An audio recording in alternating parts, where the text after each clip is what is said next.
Alors, Patriarche, bonjour et bienvenue à Kemet Télévision.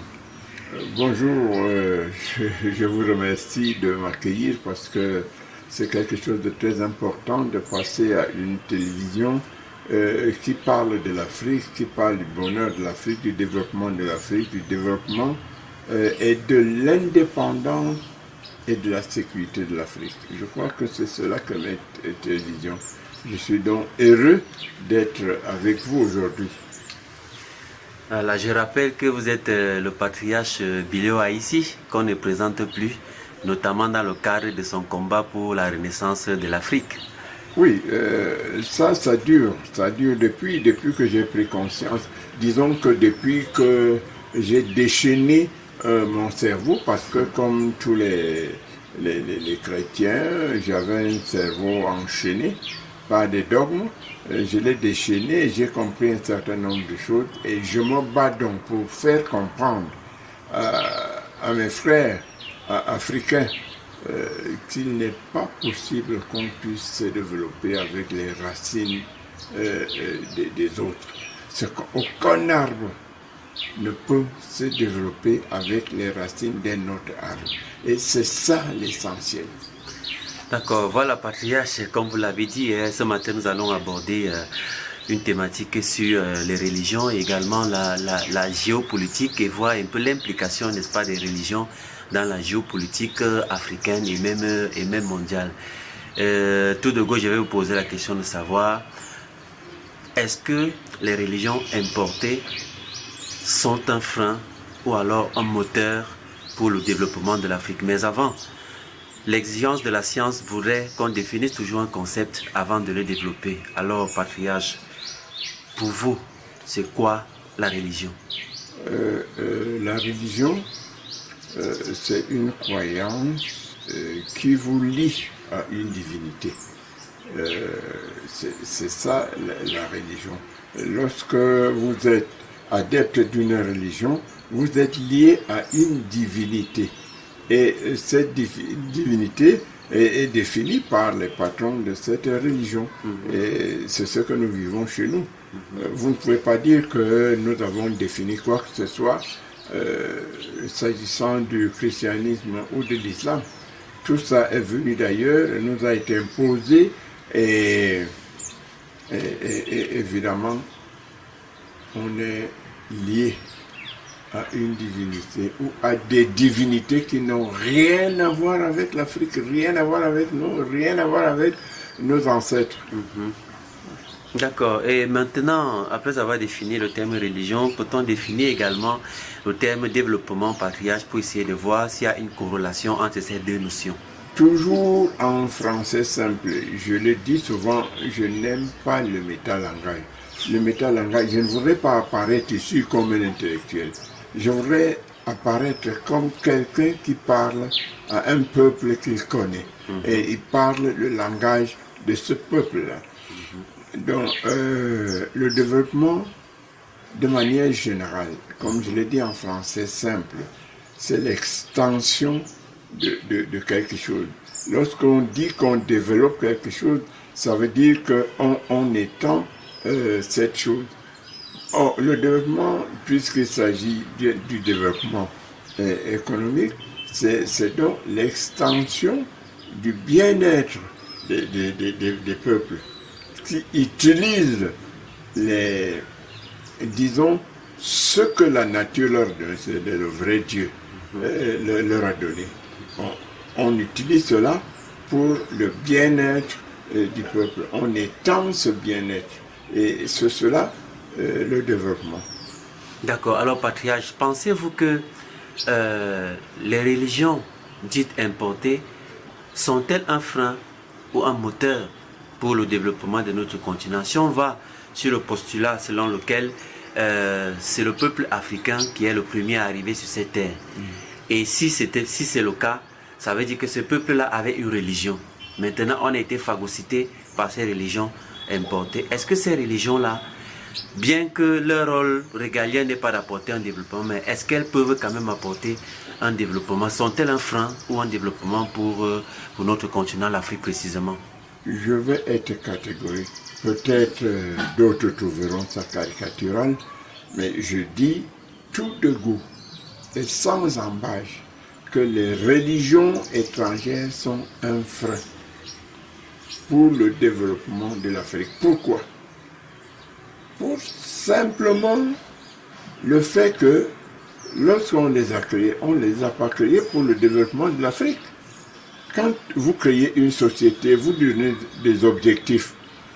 Et en créant les religions étrangères, notamment les religions abrahamiques, n'ont pas été créées pour développer la périphérie. Nous sommes la périphérie. Et ces religions ont été créées pour développer le centre. Et c'est ce qui se voit aujourd'hui. Je vais prendre un cas très simple. Si vous prenez la Palestine et Rome, il y a une comparaison possible? Non, pas du tout. Alors, le christianisme serait né en Palestine, puisque, dit-on, Jésus est né en Palestine. Alors, aujourd'hui, la Palestine, c'est rien du tout par rapport à Rome. Et ça veut dire quoi? Ça veut dire que ceux qui ont structuré la religion chrétienne, c'est-à-dire le christianisme missionnaire, pour être plus précis, ils l'ont fait pour atteindre des objectifs. Ils l'ont fait non pas pour que la Palestine soit un grand pays, mais pour que ce soit Rome. Et on retrouvera dans l'histoire, effectivement, c'est un empereur romain qui va s'occuper de ce travail. Il s'appelle Constantin. Et nous sommes au IVe siècle de notre ère. Et c'est Constantin qui va tout faire parce qu'il représente Rome en Palestine. Donc ce sont les intérêts romains qui vont être pris en charge. Ce ne sont pas les intérêts de ceux qui se disent palestiniens, qui soient juifs ou arabes. Non, ça n'intéresse pas Constantin. Ce qui intéresse Constantin, c'est de savoir qu'est-ce que cette affaire peut apporter à Rome.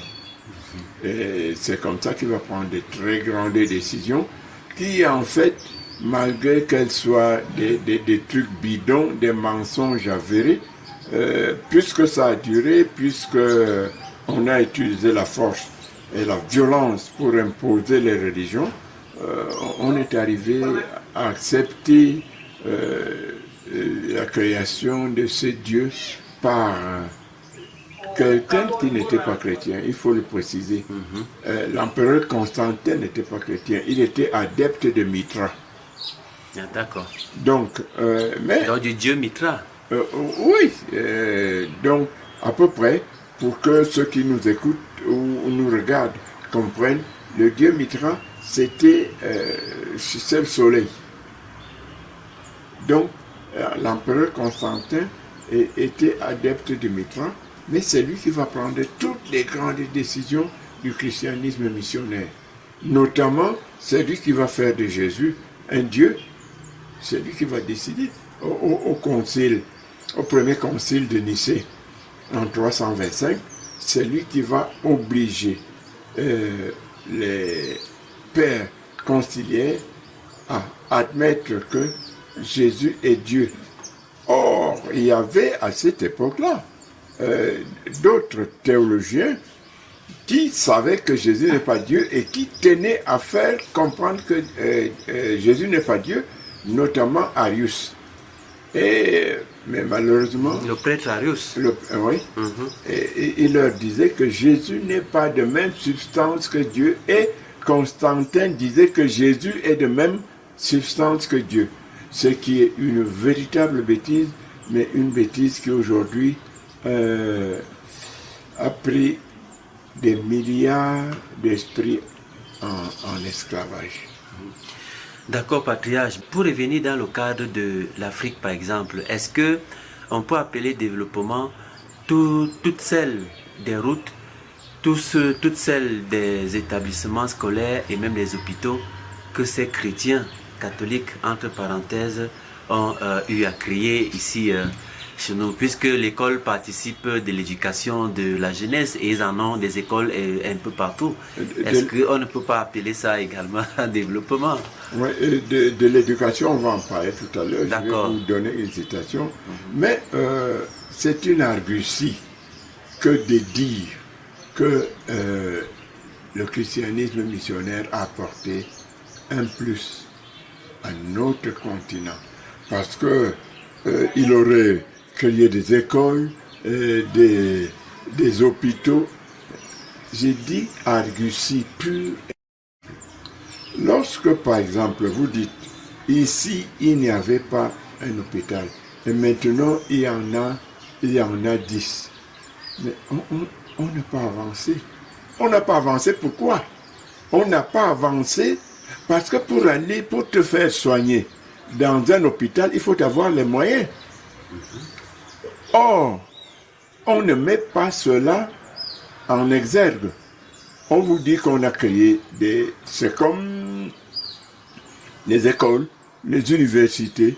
Non, le fait qu'on crée les écoles, qu'on crée des hôpitaux n'est pas un développement en soi. Ça pourrait être un développement si ceux qui ont accès à ces structures ont les moyens. Or, nous pouvons le dire sans crainte d'être démentis, les écoles, les collèges, les universités catholiques, ça demande de l'argent. Ce ne sont pas les enfants de monsieur tout le monde. Non, il faut avoir de l'argent parce que ça coûte cher. Donc, en dernière analyse, on ne peut pas parler d'un bien qui nous aurait fait, qui nous aurait amené. Non. Ils sont venus pour se faire de l'argent, pour se faire de la richesse. Et c'est cela d'ailleurs le but essentiel du christianisme missionnaire. Parce que je revisitais encore des chiffres hier. C'est des vrais menteurs et des vrais roublards. Il y a 2 ans, on savait, rien qu'en consultant Google, que le Vatican, c'est-à-dire le christianisme missionnaire, avait 115 000 immeubles, rien qu'en Italie. Le Vatican? Oui, le Vatican. Un pays de 44 hectares. A, rien qu'en Italie, 115 000 immeubles. Aujourd'hui, on a réduit ça. J'ai revisité encore Google. J'ai dit, mais ces gens se foutent de nous. Ils se foutent de notre gueule, permettez-moi l'expression. Il y a 2 ans, le Vatican avait 115 000 immeubles. À Rome, maintenant, c'est moins de 5 000. Or, est-ce que c'est pas parce que le Vatican aussi peut-être cédé ces immeubles-là pour sa population, par exemple? Le Vatican ne peut rien céder. La preuve, ici à Yaoundé, prenez là où est le collège Vaux, là où est la basilique. Regardez le village qui leur a été donné, mais ça appartient au Vatican, vous le savez. Volier appartient au Vatican. Et c'est pour ça, je veux faire cette digression, que ça me paraît parfois amusant et même très triste parfois aussi, que ces gens-là puissent parler de politique, parler d'alternance, alors que le président du Vatican est élu à vie. Bon, ça c'est en passant. Le développement ne peut pas être impulsé par une religion importée.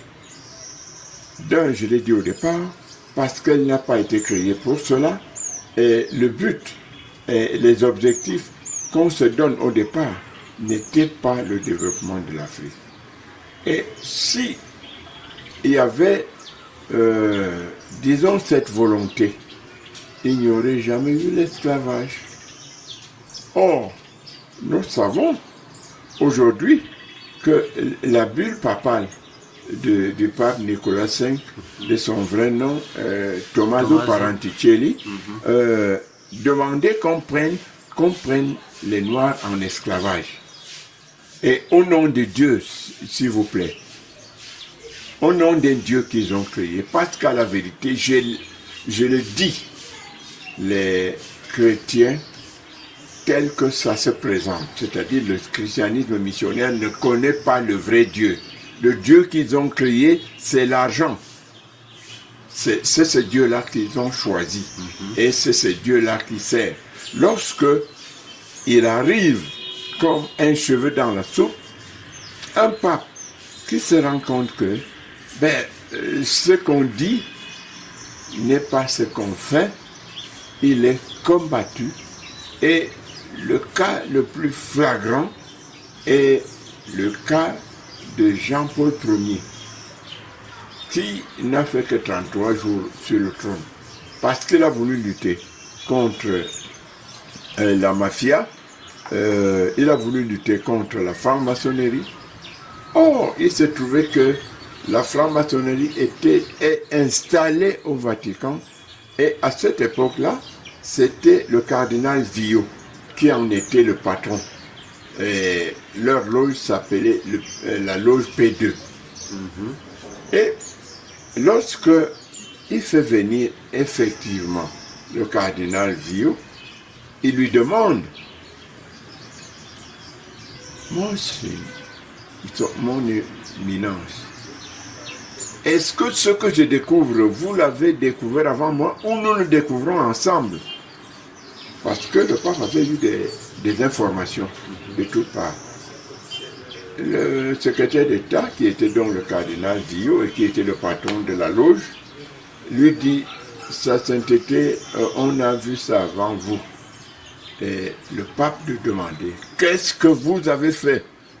Ça veut dire que quand il accédait au trône, il n'était pas au courant? Non, et il n'était pas au courant de ce qui se passait réellement au Vatican. Il dit, nous l'avons vu avant. Et le pape lui demandait, et qu'est-ce que vous avez fait? Il dit, nous avons fait ce qu'il fallait. Le pape demande quoi? Il lui dit, rien. Voilà ce qu'il fallait faire. C'est quand même assez grave ce que vous dites là, patriarche. Mais je peux vous donner les documents. Ça peut ébranler la foi de ces chrétiens-là qui nous regardent. Ce serait un bonheur qu'on ébranle la foi de certains chrétiens et qui ont l'esprit enchaîné. Ce que je dis là, après cette émission, je vais vous montrer les documents. D'accord. Et il dit donc à Villot de partir. Villot s'en va et il appelle Monseigneur Marquinkus, qui était le président de la Banque de France, du Vatican, pardon. Et il pose la question, Monseigneur, comment pouvons-nous prêcher le Christ en traitant si profondément avec la mafia? Et Monseigneur Marquinkus de lui dire, Sa Sainteté, on ne peut pas diriger l'Église à coup de Jérusalem. Ça va. Il dit, ok, allez. Croyez-moi, après cet entretien, monsieur, le pape n'a pas mis beaucoup de jours en vie. On a décidé de l'éliminer. Parce que quand il arrive, il trouve effectivement que c'est la franc-maçonnerie qui commande au Vatican. Il dit, mais c'est pas possible. Les textes demandent qu'un chrétien qui devient franc-maçon doit être excommunié. Et il tente de faire appliquer ces textes. Ce sont les patrons du Vatican qui s'y opposent. Et ils s'y opposent tellement qu'on va l'empoisonner et il va mourir 33 jours après sa prise de pouvoir. Et lorsque les religieux qui trouvaient la mort suspecte, parce que c'était un des papes les plus jeunes, demandent une autopsie, la curie refuse l'autopsie. On refuse et on se met à injecter du formol au corps. Pour que, même en cas d'autopsie, les résultats ne soient pas clairs. Bref, vous pouvez le vérifier. On n'a jamais autopsié le corps de Jean-Paul Ier.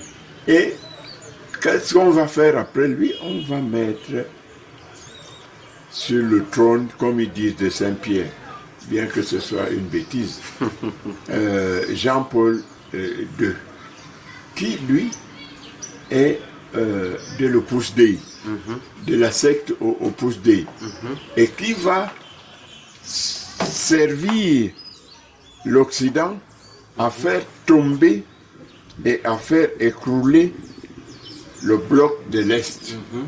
Il va aller chez lui, il va prendre quelqu'un qui était dans un chantier, il en fait un président, et la chute ou le démembrement ou l'explosion ou l'implosion du groupe de l'Est va commencer par la Pologne. Donc, quand on a réuni tout cela, quand on sait que l'Église, comme a dit le monseigneur Marcinkus, c'était un évêque américain, en passant il faut que ce soit précis, le dit, l'Église ne peut pas, on ne peut pas diriger l'Église à coup de Je vous salue Marie. Mais pourquoi il le dit? Parce que la Banque du Vatican est le lieu où on blanchit la mauvaise richesse. Je dis ça comme ça. Et c'est lorsque le pape est au courant et qu'il pose donc la question à Marcinkus, comment pouvons-nous prêcher le Christ en traitant si profondément avec la mafia? Parce qu'effectivement, le Vatican est l'une des plus grandes mafias du monde. Je l'affirme et je voudrais que quelqu'un me fasse une démonstration contraire. Apparemment, le Vatican est même la plus grande réserve d'or du monde. Et ils ont changé les chiffres, comme je disais. Il y a 3 ans, et ils avaient plus de 62 tonnes. 62 000 tonnes. Tonnes d'or. Aujourd'hui, on a réduit ça à presque rien du tout. Tu vas prendre ton téléphone et tu verras les nouveaux chiffres. C'est des nouveaux chiffres qui ont été... C'est des chiffres tronqués. C'est du mensonge, comme ils savent le faire, parce qu'il n'y a pas plus menteur que les responsables de ce que vous appelez l'Église catholique romaine. Patriarche, on a même l'impression que le pouvoir religieux à cette époque-là chapeautait même le pouvoir politique, vu comment est-ce que les chefs de l'État étaient pratiquement abandonnés à la volonté de ces monarques religieux-là. D'où l'élection de certains chefs d'État, même aujourd'hui, qui forcément sont obligés de passer par la franc-maçonnerie et autres, laquelle franc-maçonnerie existe depuis au Vatican, comme vous l'avez signifié tout à l'heure. L'histoire retient le fait que ce sont les papes qui couronnaient les rois. Voilà. Ce sont les papes qui couronnaient les rois.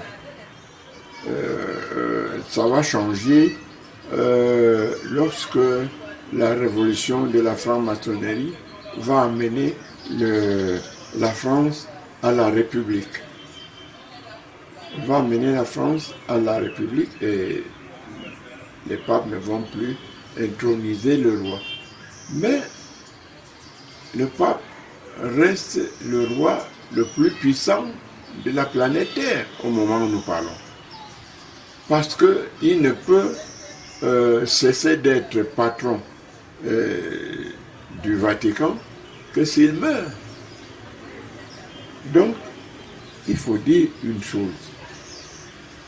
Je ne voudrais pas que les gens, parce qu'on fait de la mauvaise publicité à l'Église catholique. Je fais parler les faits. Et je dis que si ces gens-là croyaient au Dieu dont ils parlent, le monde ne serait pas ce qu'il est. Mais comment voulez-vous, par exemple, que quelqu'un vous dit que Dieu a demandé qu'on ne tue pas, et c'est vous qui fabriquez les bombes atomiques, c'est pour tuer quoi? Les moustiques. C'est pour tuer des gens, bien entendu. Bon, pour tuer les gens, alors, la recommandation de Dieu est où en ce moment? C'est de simples questions qu'il faut se poser pour comprendre dans quel bourbier ces menteurs nous ont mis. On vous dit, tu ne dois pas tuer. C'est ce que Dieu a dit. Mais bon sang. Et le même Dieu donne la capacité de tuer. Alors, à ce moment, tu es responsable. C'est lui qui t'a donné la capacité de tuer ou c'est lui qui tue parce qu'il utilise une capacité qui lui a été donnée. C'est des simples choses sur lesquelles il faut cogiter pour comprendre que c'est les religions là, c'est de la gnognotte. Ce Dieu dont il parle n'existe pas. Et nos ancêtres qui connaissaient le vrai Dieu avaient une religion. Et je tente dans tous les forats où je suis de demander aux savants qui sont là, parce qu'il y a dans les forats, il y a des docteurs, des professeurs, des agrégés. J'ai dit, messieurs, d'abord une chose, puisque je vais sur votre terrain, parlez-moi du philosophe Spinoza.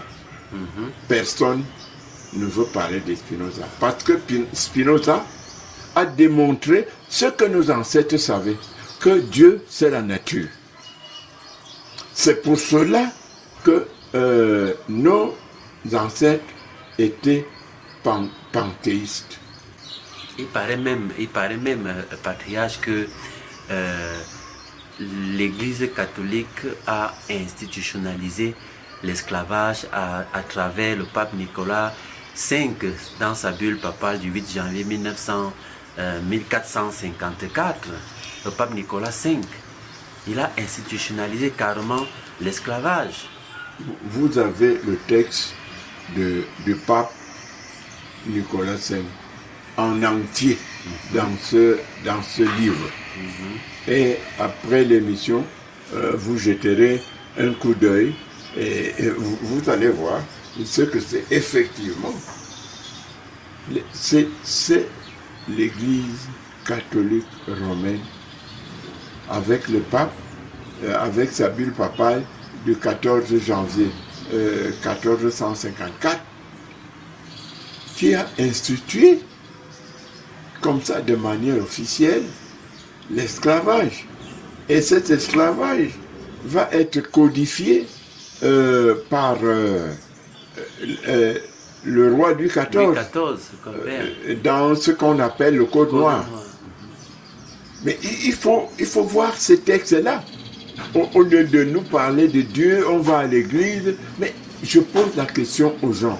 Comment, dans mon village, on ne vendait pas la banane? Quand elle est mûre, on accroche sur la véranda. Tout passant qui veut manger prend.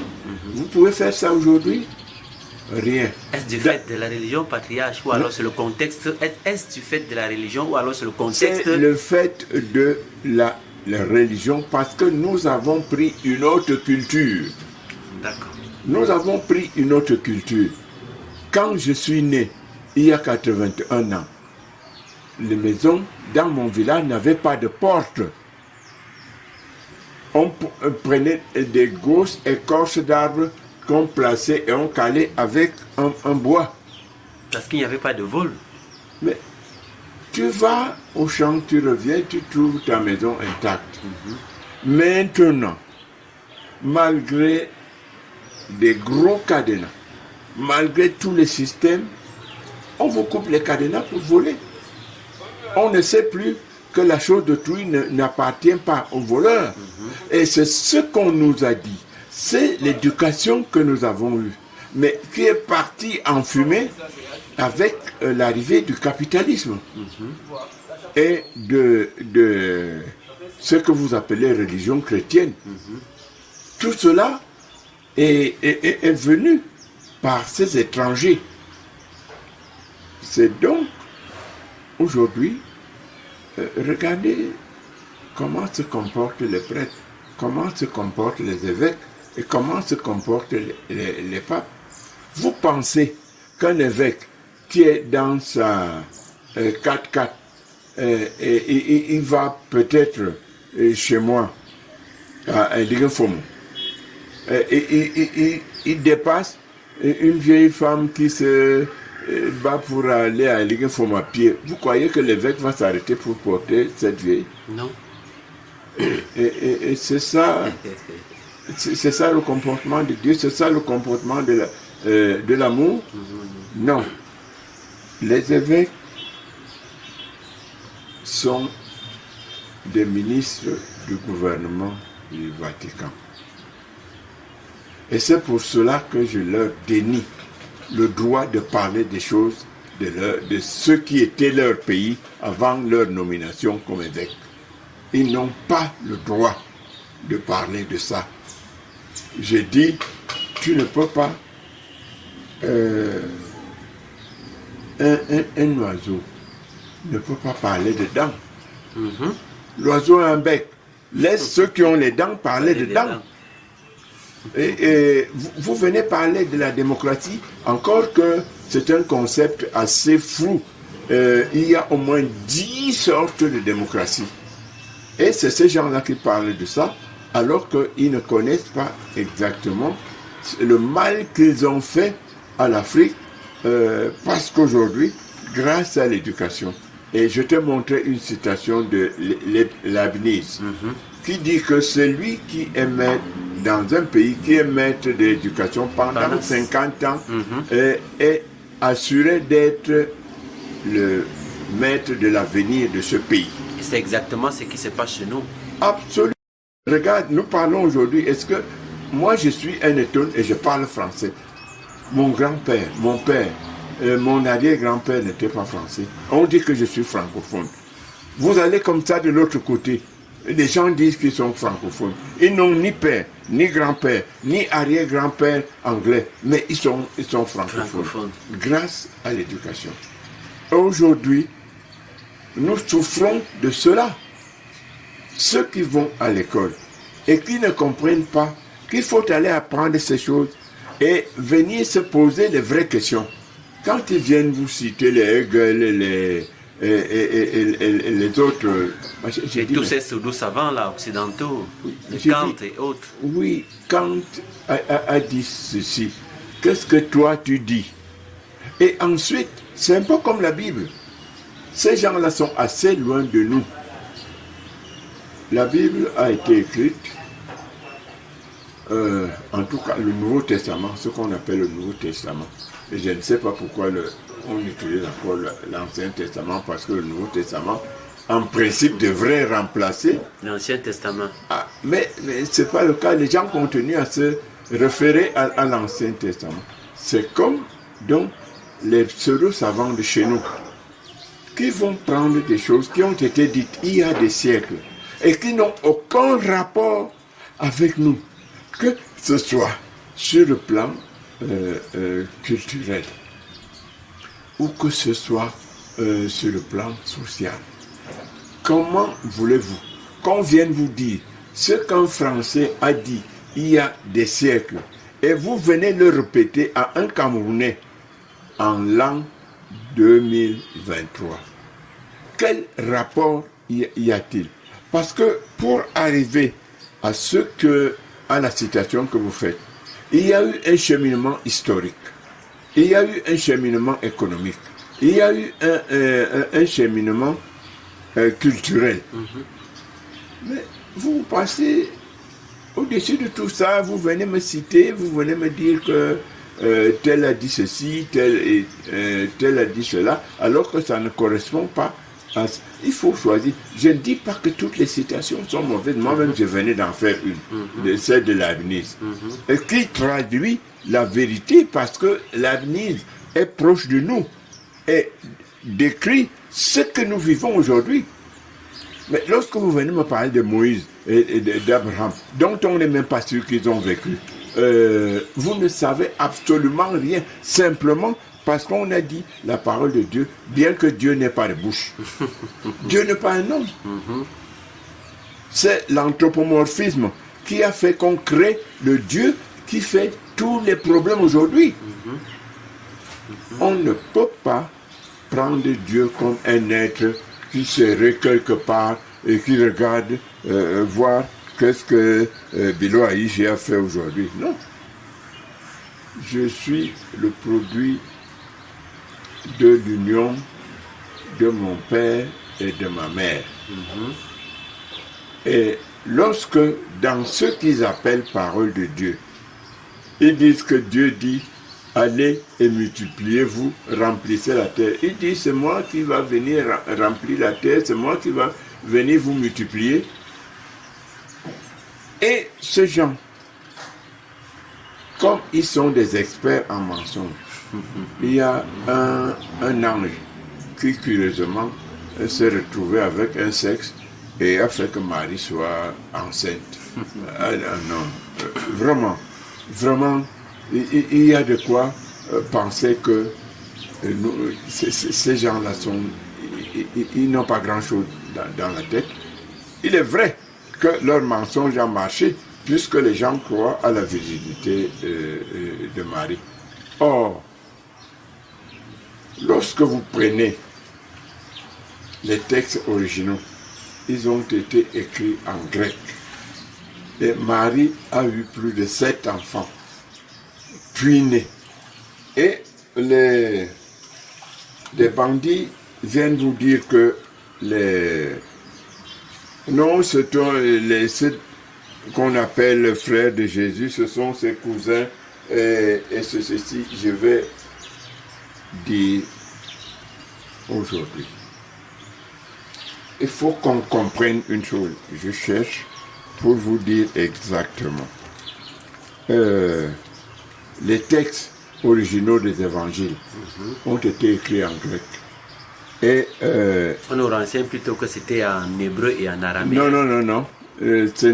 On se serait attendu que ce soit en araméen, langue de Jésus, ou en hébreu. Non. Les textes originaux ont été écrits en grec. Et en grec, le cousin s'appelle, on dit cousin, anepsios. Ça, c'est un cousin. Et un frère puné, on l'appelle adelphos. Or, ce sont ces termes qui sont dans les textes originaux. Ça veut donc dire quoi? Ça veut dire que ces gens sont des frères punis de Jésus. Et lorsqu'on prend la peine de faire de vraies recherches, on tombe sur le nom du père biologique de Jésus, que je me permets de donner aujourd'hui. Le père biologique de Jésus, et il s'appelait Judas de Gamala.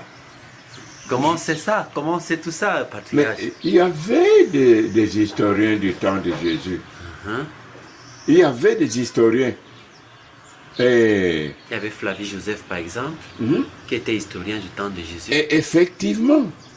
Et c'est eux qui révèlent tout ça. Mais on prend la théologie comme des faits historiques. Non.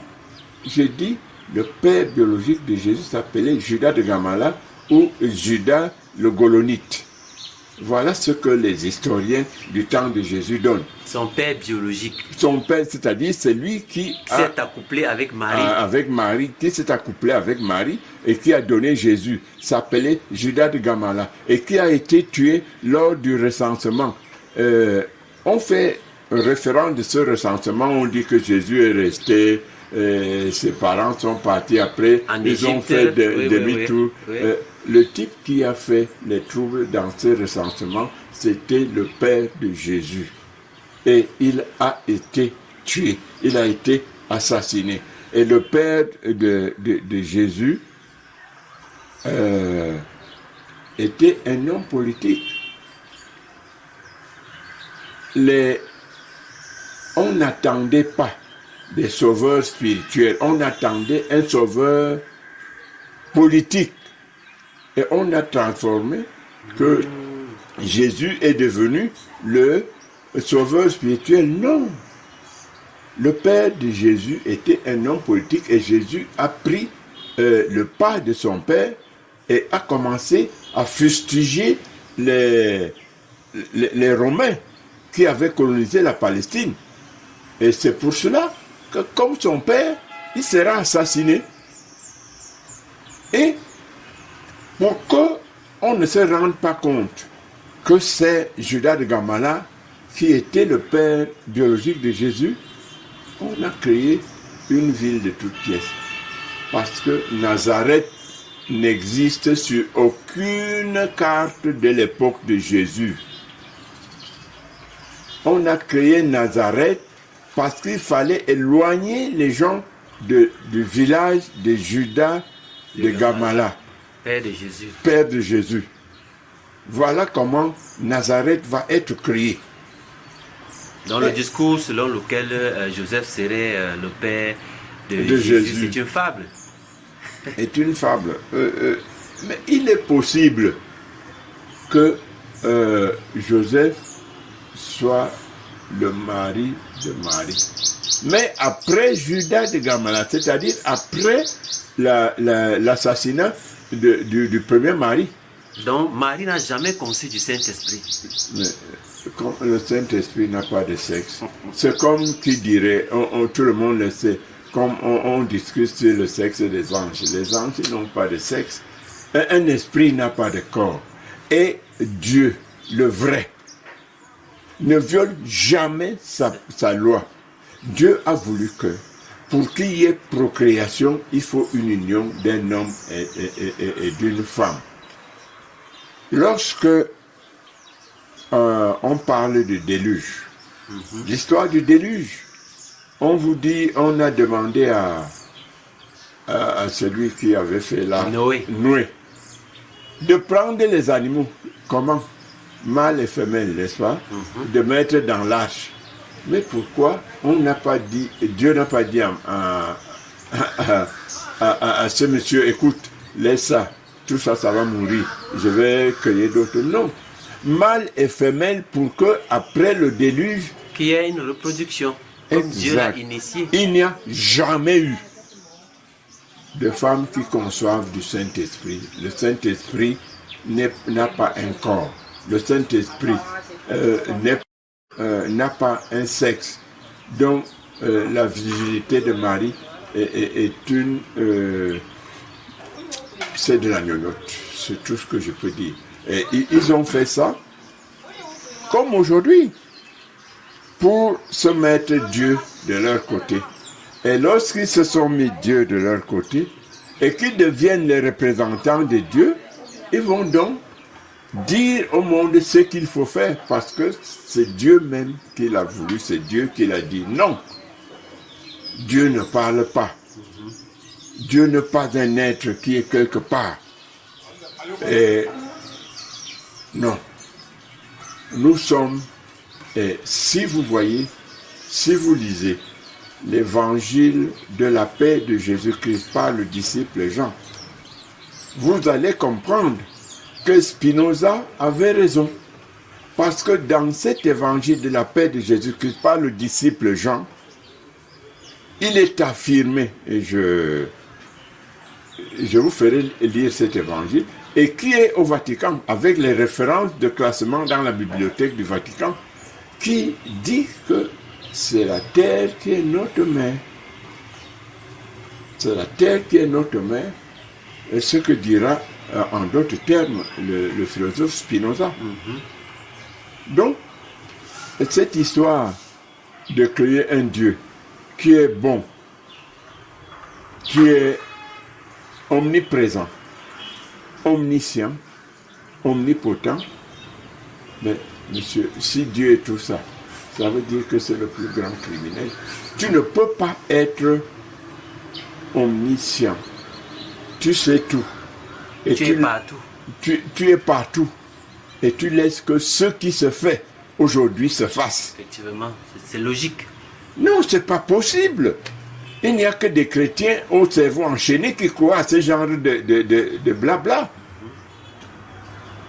Dieu ne peut pas être partout à la fois comme ils le disent, de la manière dont ils le disent. Dieu est partout parce que la nature est partout. Dieu est omniscient, c'est-à-dire qu'il connaît tout, c'est la terre qui connaît tout, qui nous donne tout ce que nous avons besoin. Oui. C'est comme ça.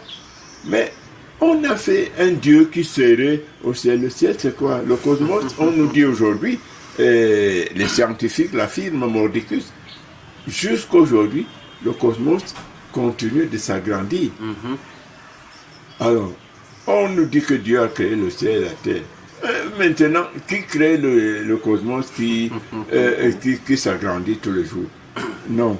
Je crois qu'un jour arrivera où nous allons atteindre la masse critique. Quand je dis nous, des gens qui n'ont pas le cerveau enchaîné par les dogmes. Justement, patriarche, quel est le moyen de transmission de cette éducation-là pour qu'il y ait rupture entre ces religions, ces systèmes-là et le peuple africain, notamment ce cordon ombilical par lequel il continue de diffuser cette énergie-là qui alimente le peuple africain à leur bénéfice, à leur profit? L'Afrique est face à un phénomène complexe. Complexe parce qu'il a déjà duré et qu'il a fait des racines. L'avenir parle de 50 ans. Mais l'aliénation a plus de 50 ans en Afrique. Alors, vous comprenez pourquoi il est difficile qu'on sorte de là. Mais quand Sankara vient vous dire, mais c'est pas normal qu'avec toutes les richesses que nous avons, que nous soyons aussi pauvres, il faut se défaire de ces gens. Et qu'est-ce qu'on fait? On tue Sankara. Que Kadhafi dise que, écoutez, nous payons beaucoup d'argent pour nos communications alors que nous pouvons nous-mêmes avoir nos satellites. Qu'est-ce qu'on fait de Kadhafi? On le tue.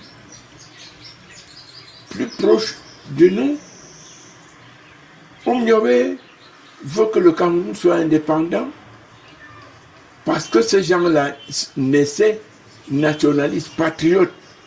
Il n'y a qu'à prendre notre hymne. Regarde à quelle date on a écrit notre hymne. On appelait ça le chant du ralliement. Cameroun, berceau de nos ancêtres. Ils avaient déjà conscience que le Cameroun est le berceau de nos ancêtres.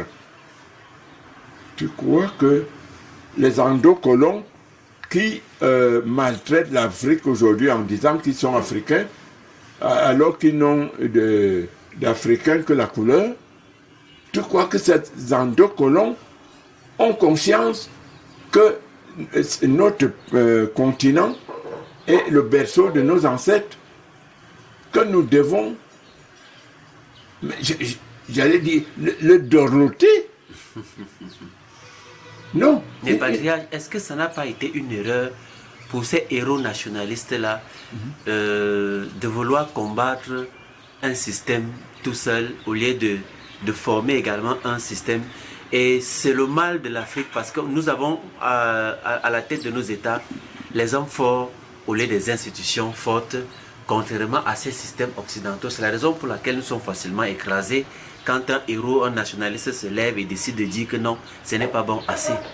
Est-ce que ça n'a pas été une erreur et que forcément il faut prendre le temps de former également un système capable de rivaliser avec ce système occidental? On peut estimer que c'est une faute que de vouloir combattre. Est-ce qu'ils avaient le choix? Non, entre autres. Ils n'avaient pas le choix. Quand aujourd'hui nous constatons que c'est nous qui produisons le cacao, mais que ce n'est pas nous qui fixons le prix du cacao, que c'est nous qui avons le coltan, que ce n'est pas nous qui fixons le prix du coltan, et que des gens sont venus. Nous les avons accueillis. Si on ne les avait pas accueillis, il n'aurait pas eu. Il y a eu des félons comme il y en a maintenant. Parce que tous ceux qui sont dans les loges ne peuvent pas affirmer qu'ils sont africains ou camerounais. Non. Voilà. On leur a dit, parce que nous étions les seuls humains, je vais l'affirmer et je vais le démontrer. Nous étions les seuls humains, pourquoi? Parce que l'Africain ouvrait les bras pour recevoir l'étranger. Or, l'étranger ne venait pas pour être embrassé.